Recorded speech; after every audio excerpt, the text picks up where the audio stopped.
Hello, dear friends. What a blessing to be with you today. I am broadcasting to you from the spiritual side of Richmond in Richmond, Virginia, in collaboration with Kardec Radio. We bring to you the Spiritist magazine program. Here we are every week discussing one of the issues. We get an article, we select a topic, and we read the article together and bring some points for reflection. You always want to remember, everybody, that you can access the Spiritist magazine by going to spiritistmagazine.org. That's the website. You can download the app, download the PDF version of the magazine, which is what I'm going to use shortly. You can also order a physical copy of the magazine for you to read at home. Use it for your spiritual growth, for your gospel at home, just in the home, to give to friends and family. So many options. And today we're talking about issue 62. And the article is titled Others' Hopes by the Spirit MeiMei. Right here so folks know once they join us. And when you go to spiritistmagazine.org, you will be able to download the PDF version of the magazine, which would look something like this on your computer. Of course, this is my computer, so it looks slightly different. Where you can zoom in, you can zoom out, you can make notes, you can scroll down. Here are the thumbnails.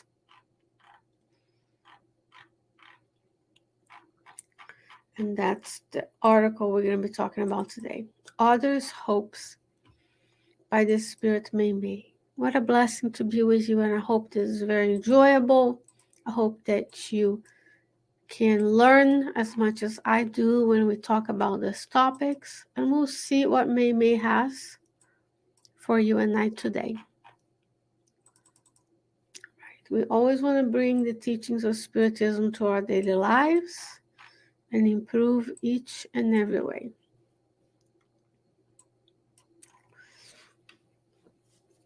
And MeiMei says, almost always we concentrate so in life in our hopes, but hardly we find ourselves thinking about the hopes of others. Reflection. How often we think about other people's hopes. What are they hoping for? What are they wishing for? What are they yearning for? Very important reflection. And she says, practice withdrawing yourself from self preoccupations in order to reflect on others' wishes. Have we stopped today to think about, oh, maybe I am gonna think less of my own self, my self preoccupation, less mine, my, and I, and more we, ours, and them, right? We want to think more about the collective where we are here to be together in this earth. She says, perhaps you have not become aware that that where you are, no matter how you can begin the service, must properly address to the role of angels. This is a revelation. No matter how much you can give, how much you have, you can begin the service. And she's going to show us what the service properly addressed to the role of angels is. Are we aware, friends, that wherever you are in the world, God has put you there for a reason? Therefore, if God is allowing us to be here together, there's a reason. If God is allowing you to have your family, a reason. God is allowing you to work, a reason. God is giving you these beautiful children in your life, there's a reason. She says, I do not know. Let's see if I can make it a tad bigger So this last showing at one point. I do not know if you have already noticed more closely the sad man who sometimes crosses your path near your home with such a strange, closed expression. You are still waiting for a slight smile, but try to imagine his hopes. Maybe we are the strange, sad person with closed expression, with taciturn. We are like grumpy, we are somber, we are worried. Let's try to imagine the hopes of someone who may be passing us by that way, because they might be also in a moment of self-preoccupation. She says, he's a companion. Now she's explaining why the sad man has a strange closed expression. She says, he is a companion with a paralyzed wife and 4 children to support. Certainly, you do not have the means to satisfy all the demands, or maybe we do. However, among all, he has the simplest desire. What does a taciturn sad man desires? He wishes for the younger son to be more tightly wrapped up during the night. Perhaps he's cold. It will not cost you much to offer him a blanket so the desires can come true. Take heart in his condition. It will transform the bitter face into joy that lies imprisoned in his chest of cuffs of discouragement. But now, a parenthesis here in MeiMei's judgment. If we don't take the time to think about the sad man going by with this strange closed expression and take the time to ask and evaluate the need, we will not find that they were in need of a blanket.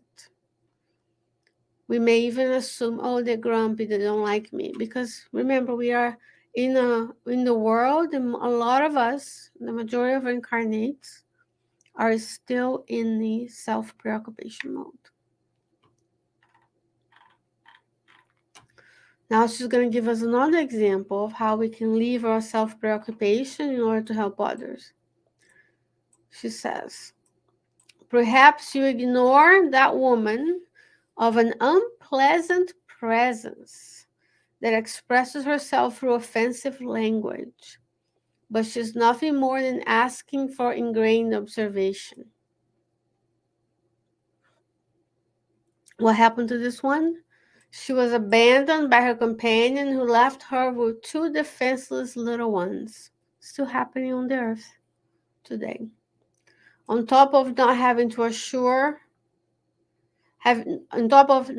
work to assure her survival, she ends up on the roads that lead to more anguish. Of course, you will not be able to alleviate all the worries. However, all it might take to simply assist her in the sense of fulfilling her desire is to just enroll the 7-year-old son in a public school. You can do this and know the gratitude that will be expressed from within towards you in a form of sympathy. Sometimes we take for granted the things we have because we have passed through different phases, learned different things, not remember that someone helped us. And perhaps this woman does not know how to fill out the forms, does not understand the deadlines, and that's where you can come in kindly, respectfully, figure out what she needs or what he needs, and then go get it for them. We're not being diminutive of their position. We're not being condescending. We're actually building those relationships because it's not by mistake that that person crossed your path. More cases, she says. We have many more cases. That of a sick person who will be comforted with 10 minutes of inspiring words. A young boy who would be happy to receive a plain slice of cake. The irritated neighbor who can change for better with your friendly smile. Or that of a friend locked in domestic hardship, asking you for some phrases of peace and optimism that may bring the shadows to the light.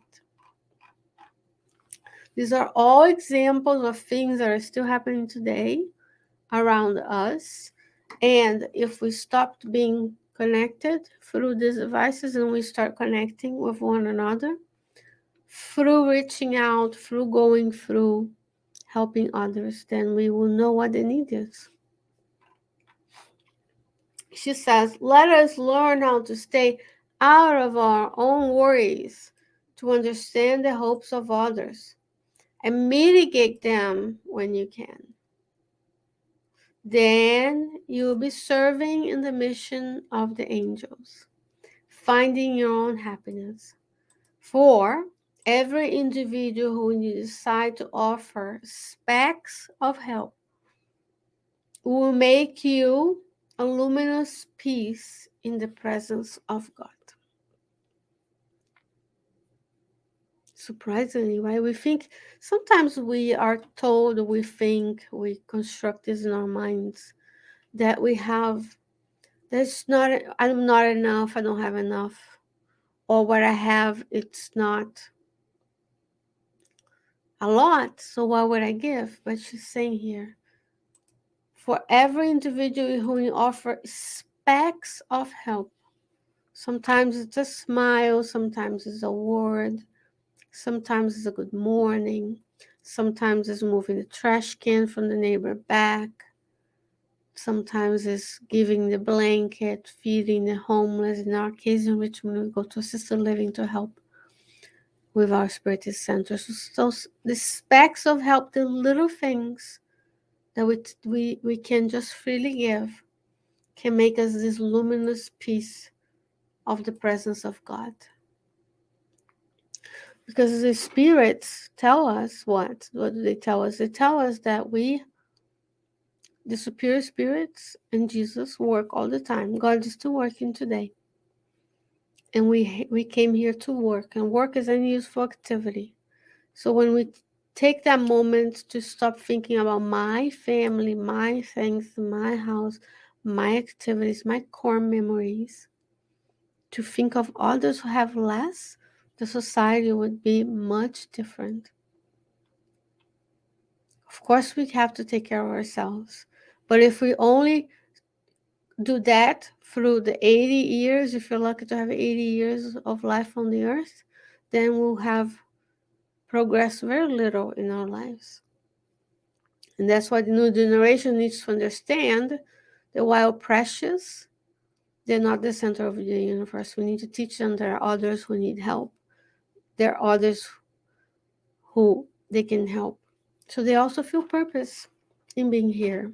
Science shows that people have some health challenges, mental health challenges, can benefit their own health by going to service, that community building, that relationship building. And remember, for each person you offer the speck of help, there is a spiritual friend to that person, a mentor and a guide that is thankful to you.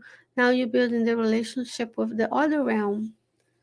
But that's not why we do it, to keep counts. But we are building it. So maybe one day when we need, we'll receive the help. Or let's put ourselves in the other people's shoes. If we were the woman left behind with the two children, the man with the paralyzed wife, wouldn't we be so happy to receive the blanket or the help enrolling the child into school? So we do unto others what we want them to do to us if we were in the same situation. And that's why we do to others is so important. So this is from the book. Oh, I'm sorry. God Awaits by MeiMei for Francisco Cândido Xavier. And this is a much needed teaching for you and I today. I would like to encourage you, if your spiritual IQ was a little bit higher today, if we have nourished our souls, that you share, that you like, that you pass it along, because maybe someone else needs to know that whatever they have to offer, no matter how big, no matter how small that they think it is, it can make a big difference to those who are in need. They matter, and they are here to serve, and they can become that piece of light of the presence of God. Dear friends, what a blessing to be with you today. Don't forget to visit spiritistmagazine.org to get your copy, to get the app. And God willing, I'll be back with you next week with another program. Until then, stay well, stay safe, take care of yourselves and someone else, and I'll see you soon. Bye-bye.